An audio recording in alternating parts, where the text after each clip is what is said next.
The quiet departure, the Galactic Trade Union's assembly hall buzzed with hundreds of different languages, as representatives from across the galaxy gathered for what many called the most important vote in centuries. Ambassador Elena Vasquez sat quietly in the human delegation section, her hands folded calmly in her lap as she watched the proceedings unfold. She had expected this day would come, though perhaps not quite so soon. High Treasurer Moktal of the Centaurian Republic stood at the central podium, his 6 arms gesturing dramatically as he addressed the assembly. His blue-scaled face showed clear contempt as he spoke about humanity's place in the galactic community. Fellow representatives, Moktal's voice boomed through the translation systems. We have tolerated the human species for far too long. Their backwards technology, their emotional decision-making, and their constant interference in matters beyond their understanding have become a burden we can no longer bear. Alina remained perfectly still as murmurs of agreement rippled through various alien delegations. The crystalline Vorthanians hummed their approval in harmonic frequencies. The collective consciousness of the hive worlds pulsed with unified satisfaction. Even Director Zixnine, the artificial intelligence representing the synthetic collective, displayed agreement through rapidly blinking optical sensors. The economic data is clear, continued a representative from the Trillion Star Banking Consortium. Human colonies contribute less than 2% of galactic GDP.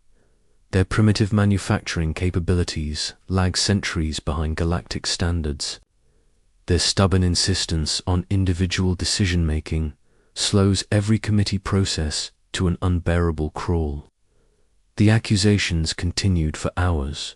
Humans were called inefficient, emotional, and technologically backward.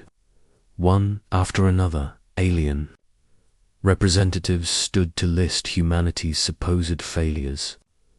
They spoke of delayed shipments from human colonies, of manufacturing quotas not met, of trade agreements that humans insisted on modifying for ethical reasons. Alina listened to it all without reaction. When called upon to defend humanity's position, she simply stood and spoke clearly into the assembly's recording systems. The human species acknowledges all concerns raised today. We have always strived to contribute positively to galactic civilization. If the trade union believes our departure would benefit the greater community, we will respect that decision. Her calm response seemed to surprise many in the assembly. Several alien representatives had prepared for emotional human outbursts, dramatic speeches about injustice, or threats of retaliation. Instead, they received quiet acceptance. The vote was swift and decisive. Of the 847 member species represented in the assembly, 743 voted to revoke humanity's membership in the Galactic Trade Union. The humans were given 30 standard days to close all operations and withdraw from Union space. Alina gathered her documents and stood to leave. As she reached the assembly hall's massive doors, High Treasurer Moktal called out, "That's it. No protests, no appeals, no threats." Alina turned back with a slight smile. "Treasurer Moktal, humans have learned much. During our time in this union, we've learned when to fight and when to gracefully accept defeat. We wish you all prosperity in your future endeavors." The doors sealed behind the human delegation with barely a whisper. Within hours of the vote, something unprecedented began happening across the galaxy. Human personnel at thousands of locations started submitting resignation letters. The resignations were polite, professional, and immediate. Dr. Marcus Webb, the lead researcher at the Andromedan Institute for Advanced Physics, sent his final research notes to his colleagues and quietly packed his belongings. When asked by his Andromedan supervisor why he was leaving so suddenly.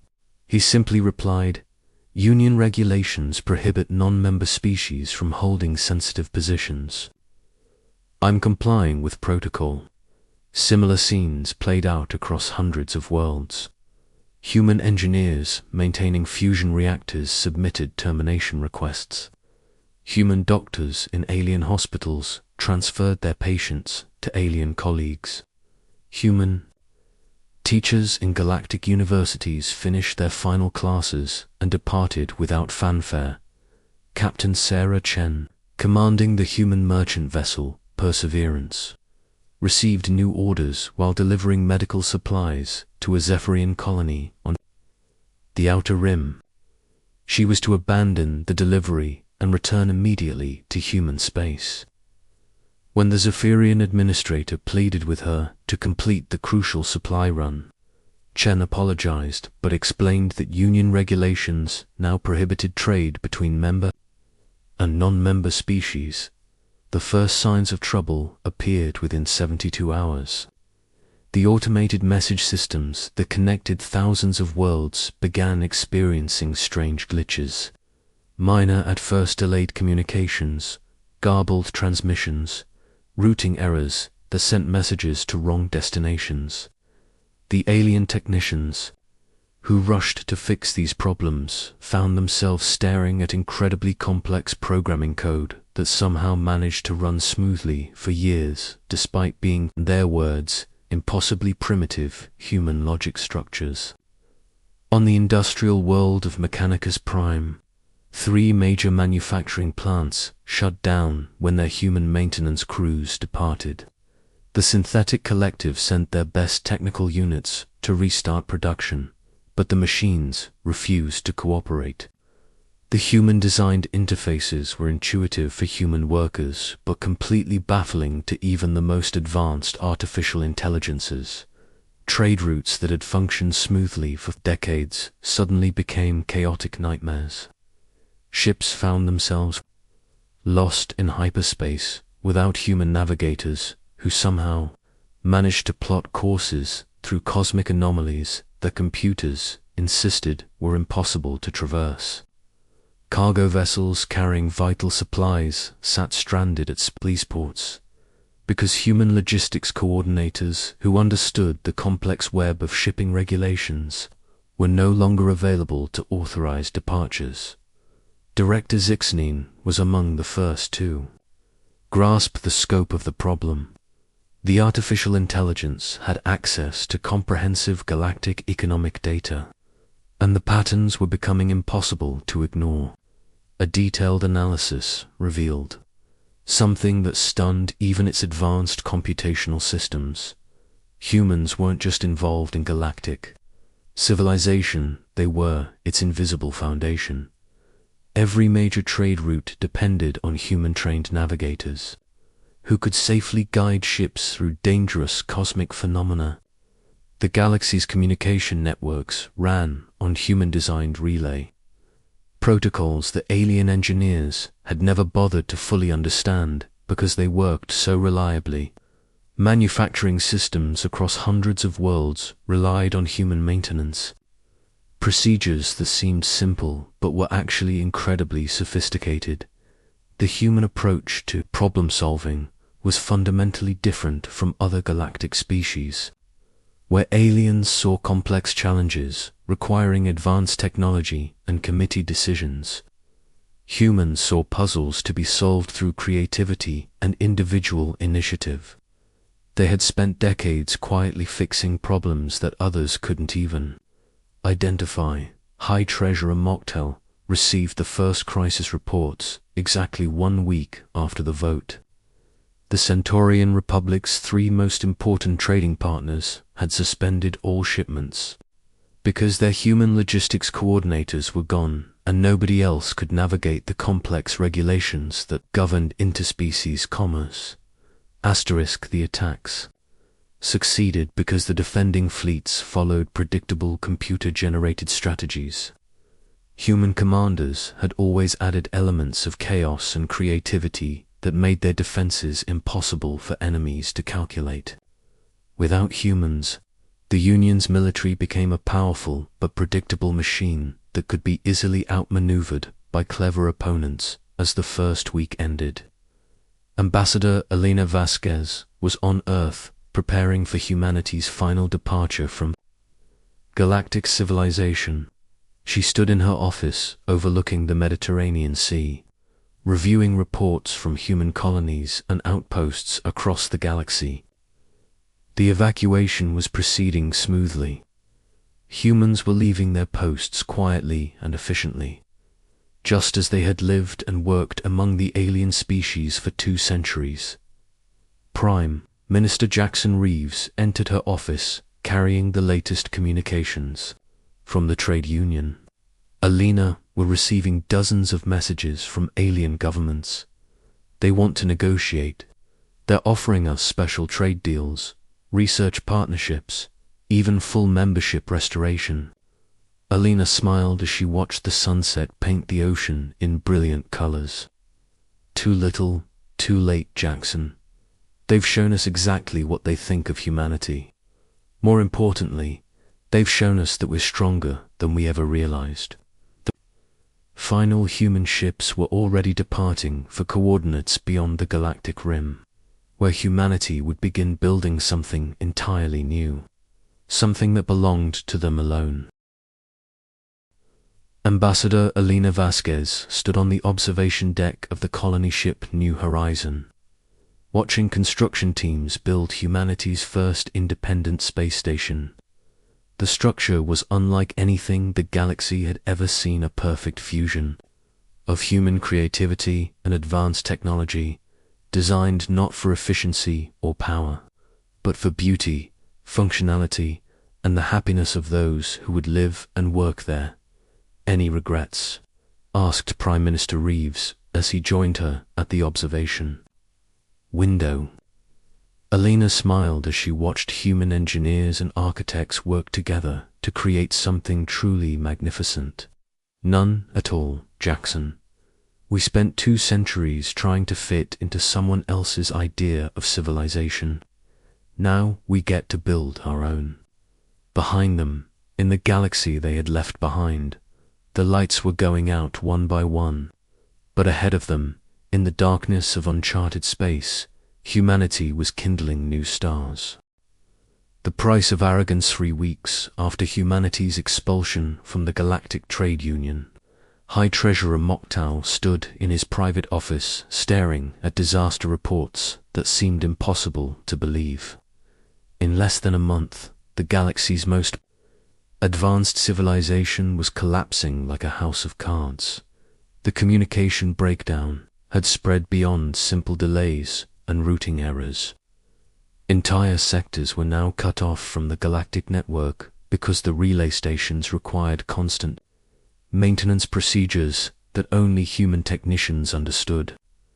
The aliens who tried to replicate these procedures succeeded only in causing catastrophic system failures that took weeks to repair. Director Zix-9 materialized as a hologram in Moktal's office, its optical sensors dim with what almost appeared to be exhaustion. "High Treasurer, I must report that my analysis was incomplete. The situation is far worse than we initially calculated." Moktal's blue scales had lost their usual vibrant color. The stress of the past weeks had aged him considerably. How much worse? The humans didn't just maintain our systems, they completely redesigned galactic civilization over the past 2 centuries. Every improvement, every efficiency gain, every solution to our most persistent problems came from human innovation. We built the foundation, but they built everything else. The economic data was devastating. Trade volume had dropped by percent as shipping companies struggled to navigate without human logistics experts. Manufacturing output had fallen by nearly half as alien technicians discovered that human-designed production systems were far more sophisticated than anyone had realized. The food crisis was perhaps the most shocking development. Agricultural Worlds that had fed billions of beings for generations were experiencing massive crop failures. Human agricultural consultants had spent decades quietly revolutionizing farming techniques, introducing sustainable methods that seemed simple but required an understanding of complex ecological relationships. Without humans to guide these systems, the delicate balance was collapsing. On the medical frontier, the situation was equally dire. Hospitals across the galaxy were closing entire wings as they discovered that human medical researchers had developed treatment protocols that couldn't be replicated by other species. The human approach to medicine combined scientific knowledge with intuitive patient care that artificial intelligence couldn't understand, and other organic species couldn't effectively mimic. But the most terrifying development was happening on the Outer Rim, where the Zephyrian Empire had launched a massive invasion of trade union space. The Zephyrians were humanity's oldest enemies, a militaristic species that had been held in check for decades by the Union's superior defensive networks. Captain Sarah Chen had been the architect of those defenses, working with human tactical specialists across multiple sectors. She had designed a defensive strategy that combined advanced technology with unpredictable human creativity. The Zephyrians had never been able to counter this approach because it relied on split-second human decision-making that couldn't be programmed or predicted. Without humans, the Union's defenses became a powerful but rigid system that the Zephyrians quickly learned to exploit. Within 2 weeks, they had conquered 17 star systems and were advancing deeper into Union territory. Admiral Krax of the Vortnian Defense Force sent increasingly desperate reports to the Trade Union's Military Council. The enemy anticipates our every move. Our tactical computers generate strategies based on mathematical optimization, but the Zephyrians have learned to counter mathematical warfare. We need the unpredictable element that human commanders provided. High Treasurer Moktal authorized emergency negotiations with the Zephyrians, hoping to buy time while the Union figured out how to defend itself. The Zephyrian response was swift and brutal. We will accept nothing less than complete surrender. Of all systems formerly defended by human forces, your artificial predictability has made conquest too easy to resist. As the military crisis deepened, Director Zix9 made a discovery that shocked even its advanced computational systems. The artificial intelligence had been trying to understand how humans managed to solve so many complex problems with such apparent simplicity. The answer was disturbing. High Treasurer, Director Zix9 reported during an emergency session of the Trade Union Council, "I have completed my analysis of human problem-solving methods. The results challenge our fundamental assumptions about intelligence and efficiency." The holographic AI paused, a behavior that indicated it was processing information at maximum capacity.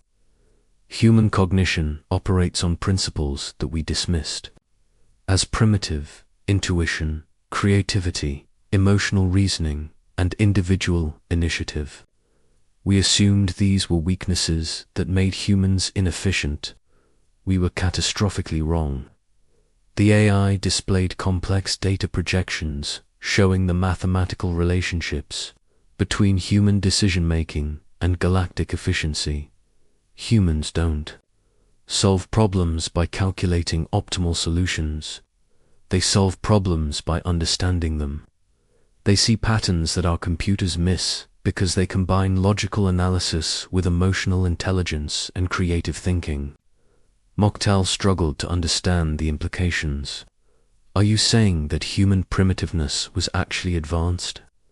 I'm saying that what we called primitiveness was actually a form of intelligence so advanced that we couldn't recognize it. Humans think in ways that artificial intelligence cannot replicate and organic intelligence cannot match.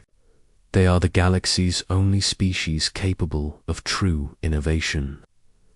The revelation came too late. Across the galaxy, the cascade of failures was accelerating. The trillion-star banking consortium reported that interstellar commerce was approaching complete collapse. The hive worlds announced that their collective consciousness was fragmenting because human-designed network protocols were failing. Even the most advanced alien civilizations were discovering that their technological superiority meant nothing without human creativity to guide it. Desperate measures were attempted. The trade union authorized emergency missions to contact the departing human fleets and negotiate their return. But when alien ambassadors finally located the human exodus ships, they received polite but firm refusals. Captain Sarah Chen, now commanding the human evacuation fleet, responded to the Union's desperate pleas with characteristic human directness. "We appreciate the trade union's concern, but our decision is final. You voted to expel us because you believed we were a burden. We're simply honoring that decision." The alien ambassadors tried everything: offers of full membership restoration, exclusive trade agreements, research partnerships, even territorial concessions. The human response never varied: "Thank you for the offer, but we're no longer interested in participation in galactic civilization."